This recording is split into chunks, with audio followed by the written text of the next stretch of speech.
मद दोकान नारे न्यूज बाजिले किंबा पिटिशन पड़िले अबकारी विभाग कच्चे पुओ पार। देशर सर्वोच्च न्यायालय निर्देशनामा मध्य फिका पड़ जाउची मद दोकानी स्पेशल गिफ्ट आगरे। न्यूज बाजिले अथवा पिटिशन पड़गले अबकारी विभाग बाबू मानक कलम को आयत्त करने पाई बाबू मानक पाई मद दोकानी गिफ्ट भाउचर। न्यूज बाजू की पिटिशन पड़गले नो टेंशन, केवल अबकारी विभाग बाबू मानक मन जानी कथा बुझीदेले सबु समाधान हो आज्ञा। समान ढंगरे बेधड़क भावे चली राज्यर अबकारी ऑफिस।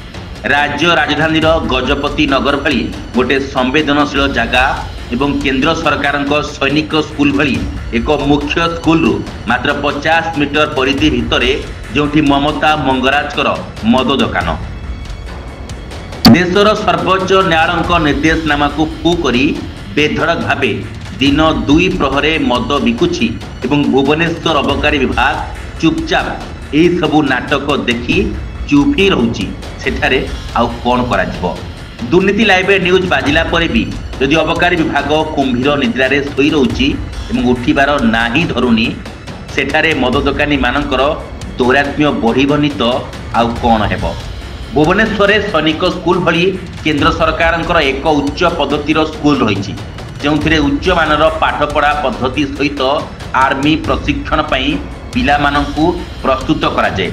आउ ताहार 50 मीटर परिधि भितर यदि सर्वोच्च न्यायालय निर्देशनामा को ठिया गोईठा मारी मद बिक्री हेब तेबे एहा केते यथार्थ।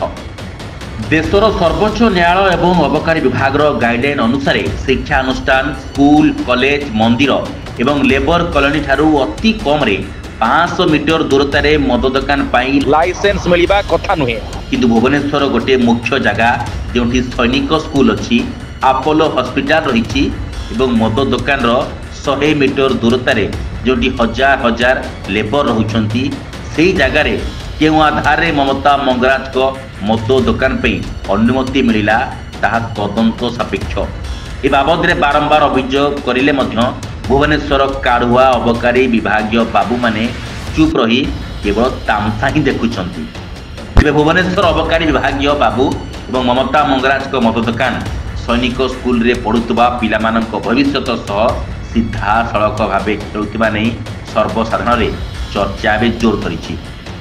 भुवनेश्वर अबकारी विभाग बाबू मानक कार्यकलाप उपरे अबकारी मंत्री एवं अबकारी कमिशनर विशेष भावे ध्यान देबाकू सर्वसाधारण रे दाबी एवं जोर धरिछि एवं विजिलेंस विभाग को अनुरोध भुवनेश्वर अबकारी विभागीय अधिकारी मानक आयर बहिर्भूत संपत्ति जांच करिले कोटी कोटी टंकार बेनामी संपत्ति निश्चित भावे मिलिबो। ब्यूरो रिपोर्ट दुर्नीति लाइव।